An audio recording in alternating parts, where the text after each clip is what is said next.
desert jewel, Dunhuang.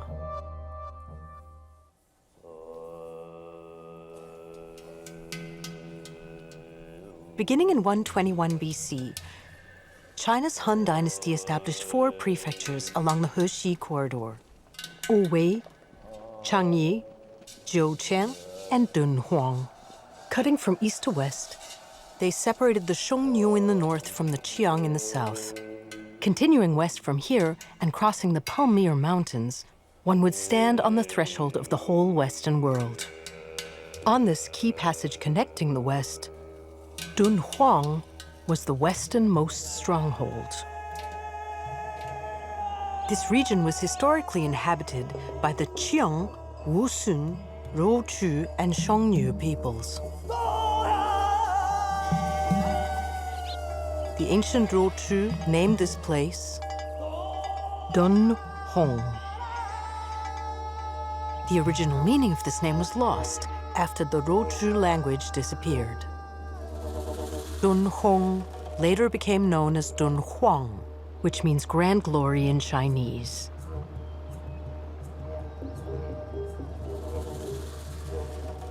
Various rivers flow from the northern section of the Qiliyuan Mountains, nourishing a scattering of lakes and oases.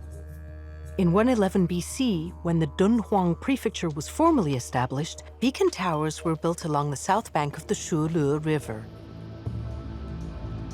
They formed a rigorous and efficient surveillance and warning system.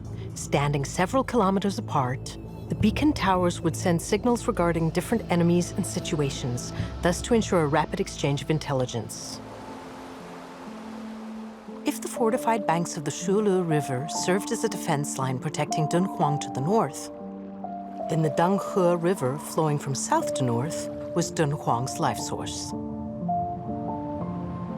Winding through the desert and the vast Gobi, then the Dunhe River flowed like a galloping wild heavenly horse until it was tamed by agricultural civilization.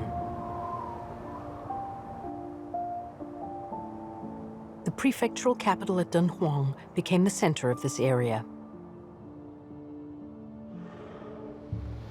This ruined 16-meter rammed earth wall is called the Old City Mound.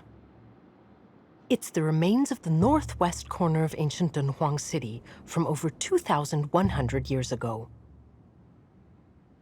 The Pattern Guidelines of Shazhu is a Tang Dynasty document unearthed from the Library Cave. Written in the first half of the 8th century AD, only 5 incomplete manuscripts remain.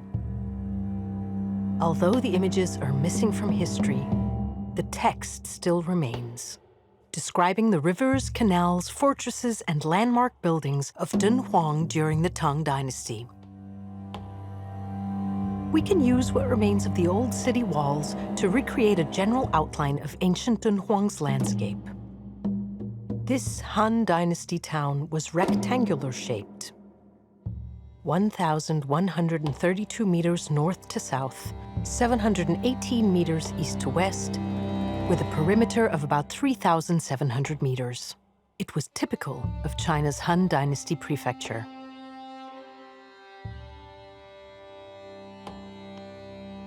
There was a gate on each side of the city walls, with a barbican outside each gate.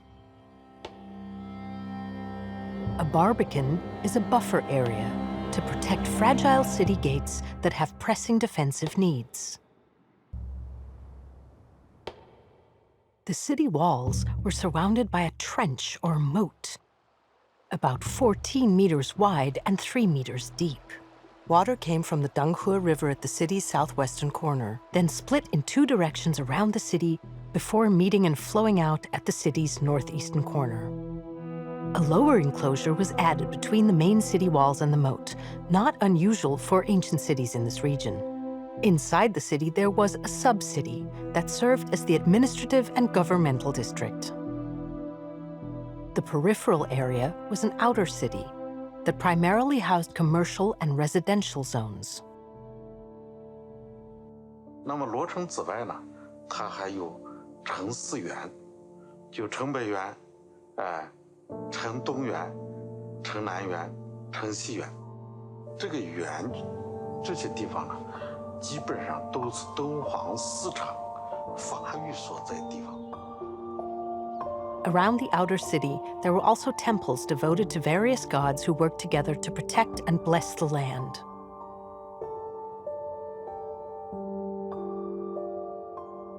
Envoys, merchants, monks, people met and stopped over in Dunhuang and also started off from here. The ancient Silk Road winds between Dunhuang and the Yumen Pass. For more than 2,000 years, countless caravans of mules, horses, and camels laden with goods traveled along it. Camels have long been seen as a symbol of the Silk Road. Twin-humped Bactrian camels are primarily used in the Dunhuang area. They can carry loads of up to 200 kilograms, traveling non-stop for 4 or 5 days. They can smell water from kilometers away, predict sandstorms, and navigate previously taken routes. These skills made these animals the true ships of the desert, helping people bridge east and west. In the 2nd century BC in Western Eurasia, Rome conquered Macedonia and took control of the whole of Greece. In Central Asia, the south of the Caspian Sea was dominated by the Parthian Empire. In Eastern Asia, there was the powerful Chinese Western Han Empire. While to the west of this empire, the nomadic Xiongnu and Qiang settled in the north and south. The Hushi Corridor, nourished by melted waters from the Qilian Mountains, was the only passage from China's central plains to the western regions. Further west, the route was beset with formidable hardships and dangers. The unforgiving Takalaman Desert, between the towering Tinshan Mountains to the north and lofty Kunlun Mountains to the south. To cross the natural hazards and continue westward, people had to skirt along the oasis area at the foot of the mountains. These paths from oasis to oasis became the earliest trade routes. In this mural painting in 138 BC, Chang Xian, a Han Dynasty ambassador, was sent to the western regions. His destination was Greater Rochu, located in present-day Afghanistan. Decades later, he traveled westward again to the Wusun Kingdom. Chang Xian's 2 visits to the western regions brought these routes to the Han Dynasty's attention. Yumen Pass and Yangguan Pass were built outside Dunhuang, at the westernmost end of the Hushi Corridor. Dunhuang, controlling the 2 passes, became the key center for the Han Dynasty's relations with the western regions. It is a sort of key point on, it's where the Silk Roads diverge, isn't it? The northern route and the southern route. They split just after Dunhuang and they come back together at Dunhuang. So anyone coming in from the northern or southern Silk Road inevitably passes through Dunhuang. So it's a stop for everyone from all the countries of Central Asia and the Near East and 1 or 2 Europeans. Beginning in the 2nd century BC, beacon towers and sections of the Great Wall were built in the north of the Hushi Corridor. The Han Dynasty also set up post and communication systems consisting of post roads and courier stations. The Pattern Guidelines of Shazhou records 19 courier stations under Dunhuang's jurisdiction in the first half of the 8th century AD. These courier stations provided material supplies, accommodation, consultation, and other services for travelers. They also received government officials, merchants, transmitted government decrees and documents. The courier stations were often built at well-watered traffic hubs. The Shenzhen Post House site, 64 kilometers east of Dunhuang, was a key post on the major route connecting China's Han and Tang empires to the western regions. It is also the largest and earliest ruins of a courier station discovered in China to date. More than 70,000 cultural relics have been unearthed here, including over 20,000 inscribed bamboo slips, which detail the postal system and traffic during the Han Dynasty rule from the 2nd century BC onward. The trade caravans passing through Dunhuang contained Persians, Turks, and Tajiks, as well as nomadic peoples such as Xiongnu, Roju, Wusun, and Hihe. Also among them, the most active traders were the Sogdians from Central Asia. From the 4th century AD, at least, we see this splash of Sogdian culture all over the world, and the first reference to them appears in Dunhuang. In 1907, at the beacon site 90 kilometers northwest of Dunhuang, British explorer Mark Aurel Stein found 8 letters written in Sogdian, dating back to around 313 AD, the most complete of which is letter number 2. It was sent by a Sogdian merchant named Nanai Vandak. He wrote to his partner in Samarkand, describing the situation when the Xiongnu overran Luoyang. He also mentioned traveling from Dunhuang to Jinchuang, modern-day Lanshu, to sell linen. And he wrote about several trade funds and the distribution of 32 musk pouches. From this evidence, it's safe to say that by at least the 4th century AD, Sogdians had trade outlets in Dunhuang and other cities, and had established several set trade routes.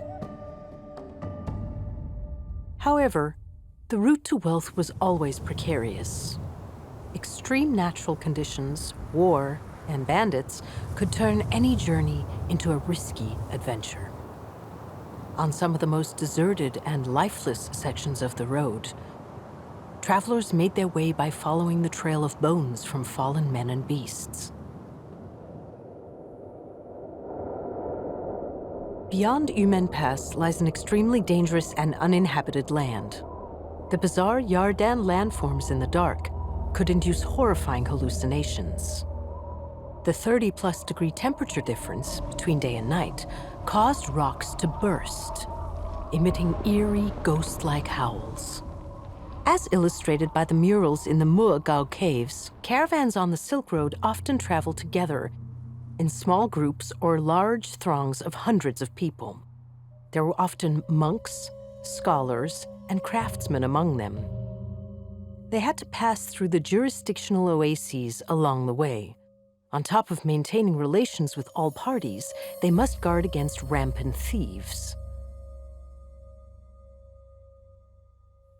The Tang mural in the Mogao Caves depicted Sogdian merchants being intercepted by thieves with knives. The elder man, standing in the front and trying to negotiate, may be the caravan's leader. On the ground lie goods and bolts of silk. Beside them is a fallen purse, treasured by merchants. In the 7th century AD, Tang Buddhist monk Xianzang, on his journey to the west, witnessed dozens of Western merchants frequently being robbed and killed by thieves. 九死一生到了敦煌呢，他得修正。敦煌呢，正好是西域到中原地区一个商贸一个口岸城市。西域的很多商人到敦煌地区就停止了，只有一部分人，然后到长安地区。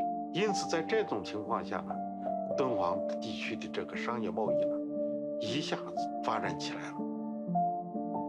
敦煌的市场发育是汉代的，敦煌贸易最兴盛时期呢，实际上也是从汉代开始的。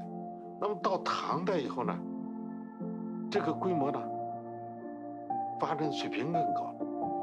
这古道上呢，就是商人呢，络绎不绝。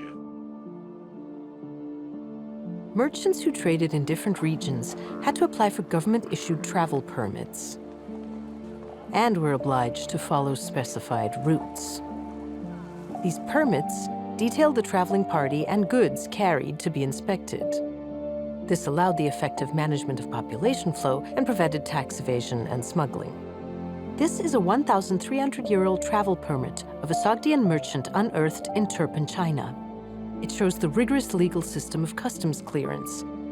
and bears witness to the prosperity of short-distance trade along the Silk Road in the Tang Dynasty. 敦煌你它虽然是个非常小的一个边境城市，但是它的交流的面呢是非常大的。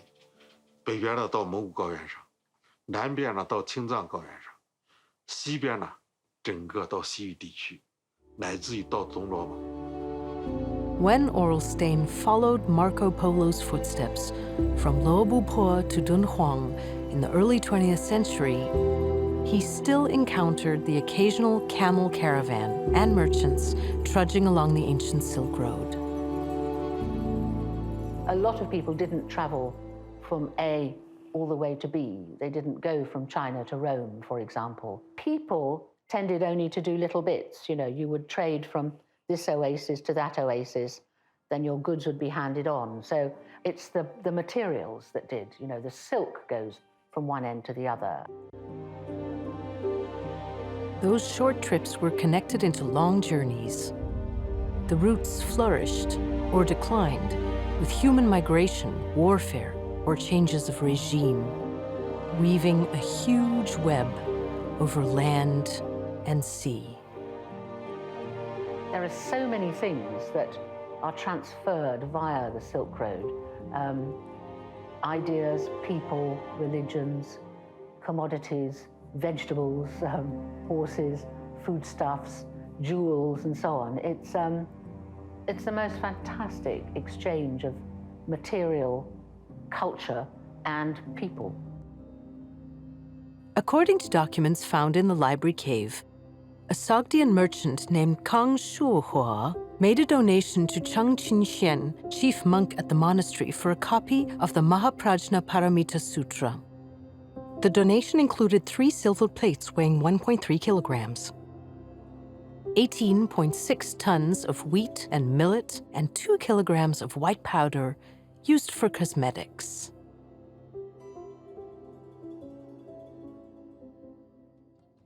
但是商品的主要商品呢还是丝绸。你看，除了中国内地的丝绸，敦煌还有中亚的丝绸，胡锦、梵锦，还有最东边呢到哪块的锦呢？丝绸呢？朝鲜半岛的丝绸呢？像东罗马的金盘子，像西域地区，波斯出的珊瑚，波斯出的药材。还有印度出产的香料，在这敦煌市场上都有。In cambio, gli europei inizialmente che cosa danno ai mercati orientali e medio orientali? Schiavi, acciaio per fare armi, legname, cioè prodotti grossolani in cambio di prodotti raffinati e di lusso. Progressivamente, con la crescita economica europea, la domanda di beni di lusso orientali aumenta. E quali erano le merci più richieste? Le spezie.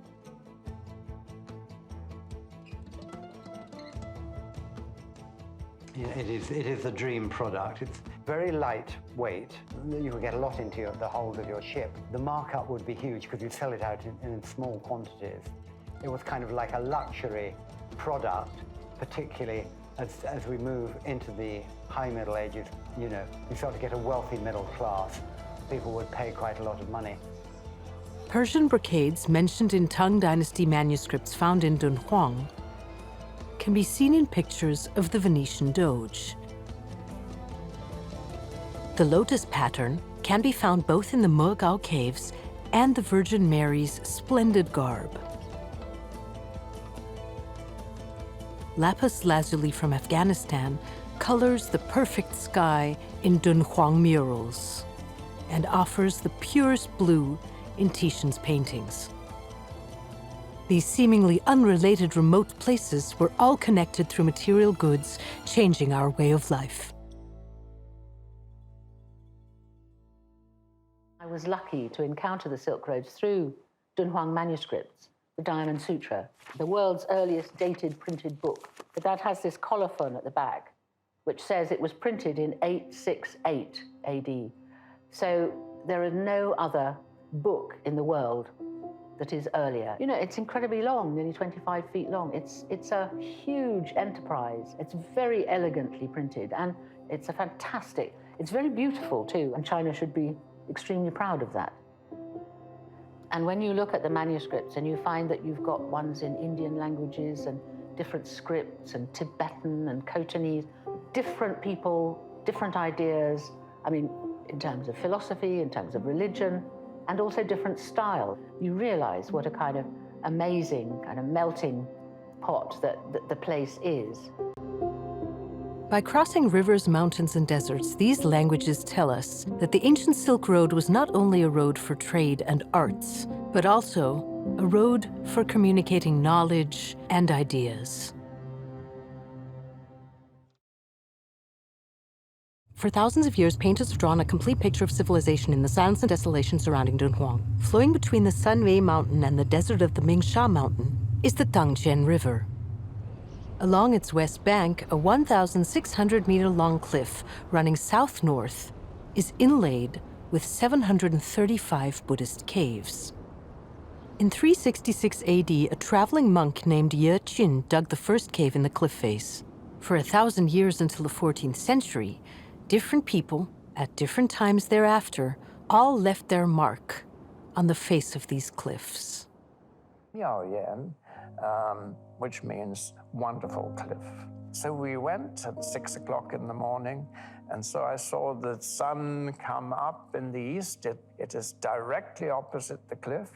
It was quite a magical moment to imagine the silence, the beauty of the light coming into the caves, and you could see that it was a very special place.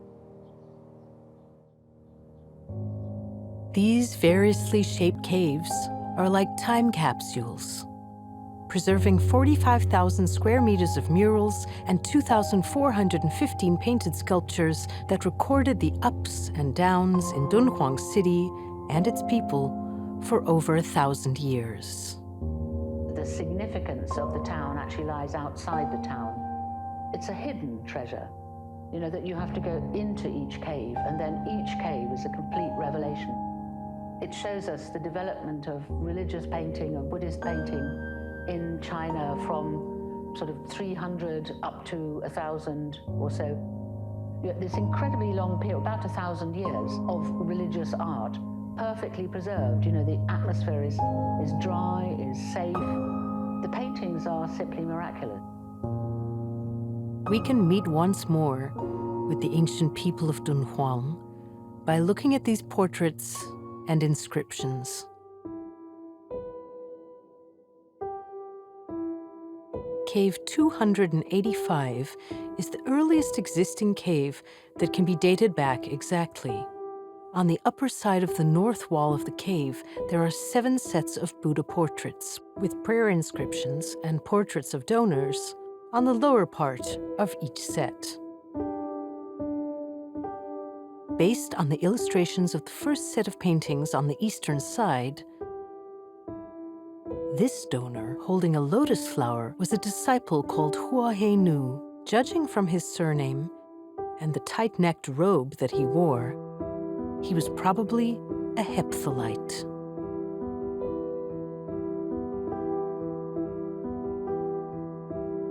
Among the donors in the western section of the paintings, we see the inscription of Upasaka Yin Angui. The Yin family were descendants of Chinese immigrants who settled in Dunhuang during the Han Dynasty. Unlike their ancestors adhering to the culture of China's Central Plains, Yin Angui and his family members behind him are dressed in nomadic robes. Based on chronological records, the cave was constructed between 538 and 539 AD. 敦煌的人的面孔，它是带着各种肤色的，就是高鼻山木的也存在，就像兵马俑出的那些人也存在，还有蒙古高原上这些匈奴人的后裔或者突厥人的后裔在敦煌也有。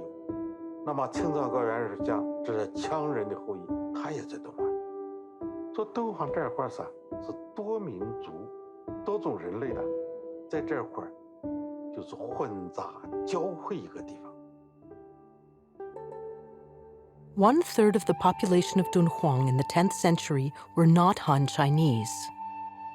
Most of them were Sogdians. They were the major trading group in Dunhuang and even found their way into the political arena.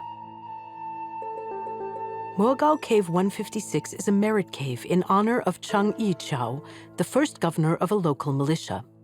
The picture, drawn on the south wall of the cave, commemorates the service his troops provided in defeating the Tubo tribe and recovering the Heshi region in 861 AD. These local troops were recognized as a formal military force by the Tang dynasty.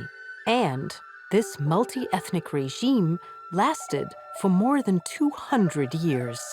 张议潮的母亲就姓安，就是姓安的，就是西域胡人。他的副手就是一个典型的一个粟特人。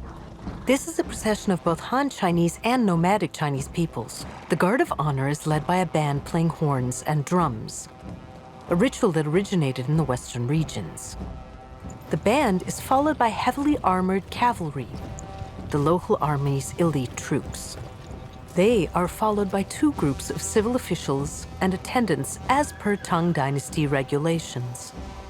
Between them, there are 2 Bo dance groups and musicians playing various instruments. The man riding the white horse on the bridge is the most important figure in this painting, Chang Yichao. He is followed by his trusted guards and escorts. Behind the main force are the nomadic archers wearing white felt hats. They are key supporters of Chang Yichao's regime. Mogao Cave 61 is a merit cave to honor Dunhuang's Qiao family. There are 52 portraits of female donors on the north and south walls, with 51 inscriptions.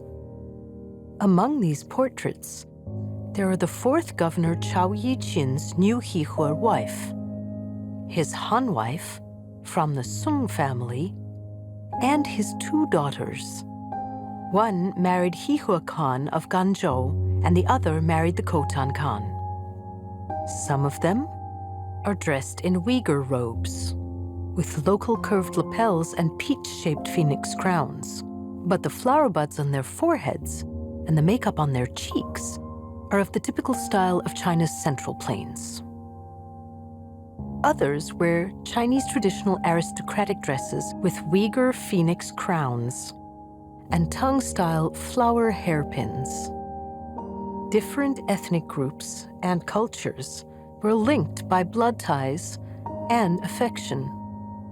And Dunhuang became a multi-ethnic melting pot in terms of physicality and spirituality.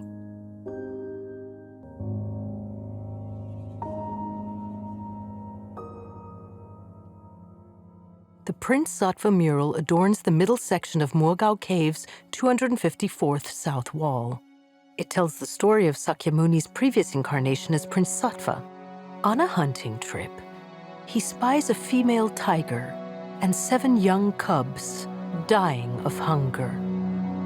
Out of compassion, he jumps off the cliff to allow the tigers to feed on his flesh. The painting adopts rough and strong colors and leaves little space untouched. The distorted and geometric forms have a strong concave and convex effect which is unseen in traditional Chinese artwork. They push against the painting's borders and seem about to break through the wall.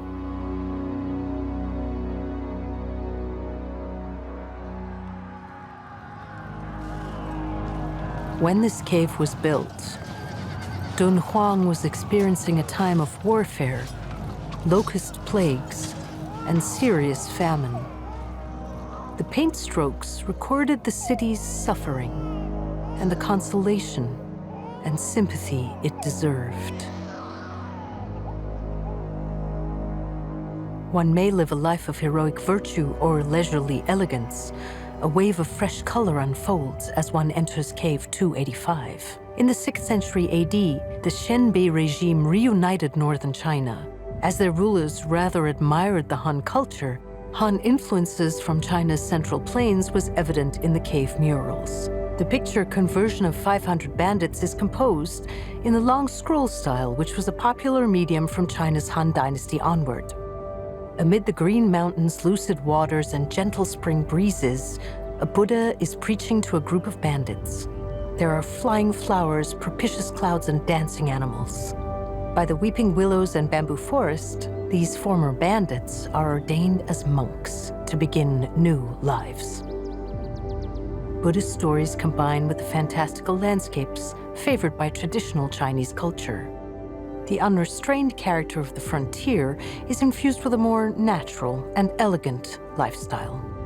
This collision and fusion would eventually spawn a brand new spirit of the times. The Sui and Tang dynasties saw Dunhuang at its peak as a trading city. This was also the busiest time for the Mogao Caves. Sutra paintings echo this magnificent era. To help people learn Buddhist scripture, painters expressed scripture in easy-to-understand paintings, which were called the sutra paintings. In the Amitabha Sutra mural on the south wall of Cave 172, painters depicted the purest lands in Buddhist scripture, with all of the riches of the material world. The lotus flowers are in full bloom and a small bridge extends straight before the viewer's eyes. It is as if one small step would be enough to enter the world depicted in this mural. Dancers gracefully perform on a carpet, accompanied by a variety of musicians. A desk is covered with exquisite brocade, on which sits a wish-fulfilling jewel that removes suffering and eliminates disaster. Bodhisattvas have delicate plump figures, fine eyebrows, and phoenix eyes. Guanyin and Mahastamaprapta wear jade necklaces and waist pendants, sitting in dignified solemnity. On top of the Dharma throne in the middle is the Amitabha Buddha, also known as the Buddha of infinite life. Behind the Buddha is a huge hall with corridors in rows, towering into the clouds like a mountain. The pure land of bliss is depicted as a magnificent and exquisite place.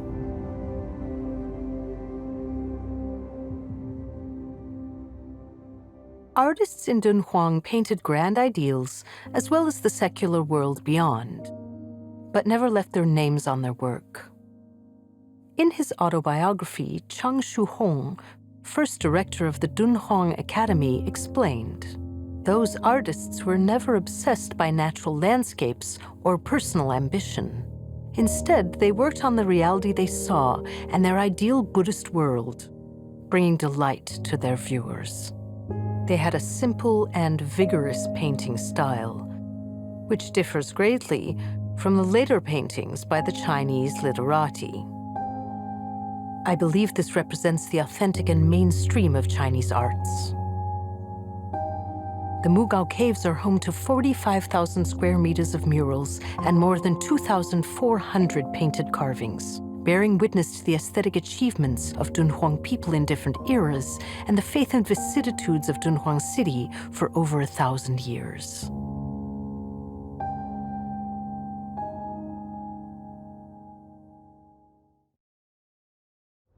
Facing the realities of time and harsh environments, the imprint of civilization is extremely fragile. Dunhuang is an oasis city surrounded by the Gobi Desert. The northwestern Kumtog Desert is expanding towards it at a speed of 4 meters per year. In the drier surface caused by warming temperatures every spring, strong winds whip up clouds of sand and dust. This echoes the name Shazhou it once had, meaning sandy land. With the rise of northern grassland roads and maritime trade routes in the 13th century, Dunhuang lost its unique advantage and returned to a nomadic land. As prosperity faded, the digging of the Mogao Caves came to a halt, while Dunhuang residents migrated elsewhere. In 1524, the Ming dynasty closed the Jiayu Pass and officially abandoned Dunhuang. 200 years later, the Qing government reestablished authority here and relocated 2,400 households from 56 counties in the northwest region to Dunhuang.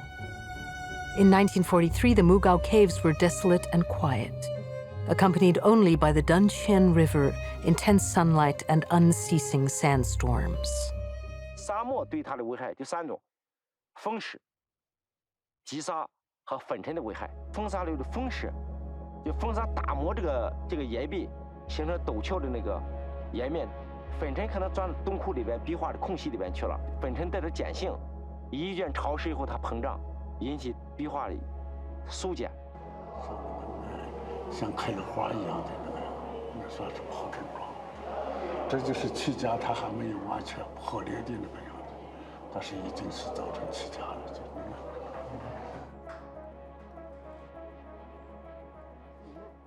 褪色很慢，很不好。我们一般动关的，它只要不见光，它就不褪色。湿度，是关键就是这些病。你看那么干的地方，它的背后有事情。这我们做过实验，都下面没壁画了嘛，就那个石崖露出来，一直钻进去，钻到1米左右，就出水。就它这个东西你去不掉，头疼就在这儿。过去不是没人管吗？那个风沙也卷进来，那个你别看那个沙磨起来可厉害。最基本的还是先保的。我研究不好，你还可以研究，他也可以研究，但东西没有人，你研究啥也没有啊。The National Dunhuang Art Research Institute, predecessor of the Dunhuang Academy, was founded in 1944. Its top priority was to clear the sand that had nearly buried the Mogao Caves. Up until the 1980s, 3,000 to 4,000 cubic meters of sand were cleared from the caves each year. To block sand coming from the west and south, a 6,000-meter-long anti-sand barrier was built, and over 1 million square meters of straw checkerboard barriers were constructed. In front of the barriers were 2 forests consisting of trees and shrubs, each about 1,800 meters long and over 10 meters wide. They reduced wind speeds and intercepted flowing sand. Larger gravel was laid over 1 million square meters of empty desert to keep the sand down. An A-shaped nylon prevention net could block sand blowing in the main wind direction and guide sand in the secondary wind direction to control the total amount of sand being carried. The Academy also organized the reinforcement of the cliff face to form a robust protective shell against wind erosion. 6 anti-sand barriers were successively erected from west to east between the 1980s and 2011, which covered the areas from the forefront of the sand dunes to the Mogao Caves cliff. Today, these anti-sand defenses, built to preserve the heritage of human civilization, have become a spectacle itself. On September 10, 2014, a reservation system was officially introduced at the Mogao Caves, setting a limit of 6,000 visits per day. An emergency plan for the peak season specified a limit of 12,000 visits per day. Even so, entry tickets still quickly sell out. 最高的时候，11黄金周有一天27000，那确实是排着长队，大家等待。这是超标那个嘛，对吧？是游客。就二氧化碳超标了，它那个洞窟小，它那洞窟小，它那游客一进去以后，它那个马上就反应了。这个二氧化碳呢，这个1500的这个预警值，现在是1600多，它就闪黄灯。如果超过2000的话，它会闪红灯，尤其是10点以后，这个二氧化碳包括这个温度和相对湿度都有一个上扬的这种趋势。The Dunhuang Academy carefully monitors the impact of tourists. For example, Cave 323 is 26 square meters and 143.1 cubic meters. When 40 tourists enter the cave with the door open and leave after 37 minutes and then the door is closed, carbon dioxide is 7.5 times higher. Relative humidity goes up 10%, and the temperature goes up 4 degrees centigrade. The half-life of air temperature, relative humidity, and carbon dioxide concentration is 0.25 hours, 1 hour, and 3 hours, respectively. In peak season, the caves are in a state of prolonged fatigue from which it's hard to recover. 并不是我们过于担忧或者过于保守，不是这样，因为它确实太脆弱，我们现在能力赶不上这种旅游业的发展带来的冲击。我们可能一时半会啊，你看不到它的影响。当你看到它的影响的时候，完了，已经来不及了。敦煌剧院建立了77年，那么可以说77年的历史，它也是一部保护史。莫高窟现在保存下来的壁画的面积有45000平米壁画，目前为止，修复的壁画大概是5000到6000的这样的一个平米的。修复的这个工作是非常精细、非常缓慢的。我们的修复人员可能花几天时间才能完成，甚至更长时间才能完成1平米左右的这样一个壁画的修复。I do think we should be sad about losing any kind of material thing. I mean, things with computers, you can say that will disappear, but of course it'll be replaced by a new one. But something, like a Buddhist painting from the Tang dynasty, that's never going to need to be replaced. It should stand forever as a monument to that time. 我们今天的任务是啥呢？让它留得久一些，再久一些，让它留得完整一些，再完整一些。We hope that we leave behind some achievement, some testimony to the fact that we were once alive. And only human, I think. In 2008, the Dunhuang Academy launched a program to bring Dunhuang's cave art to schools. Volunteers visited elementary and middle schools in Dunhuang and the surrounding rural and ethnic areas. They teach the children about the cave art at Dunhuang and the area they call home. Let us hope that Dunhuang will stay. 实际上，它的代表性呢，它的文化属性呢，不仅仅是属于中国，也属于世界。就是时间可以摧毁一切的，其实真正永恒的，就是一种精神。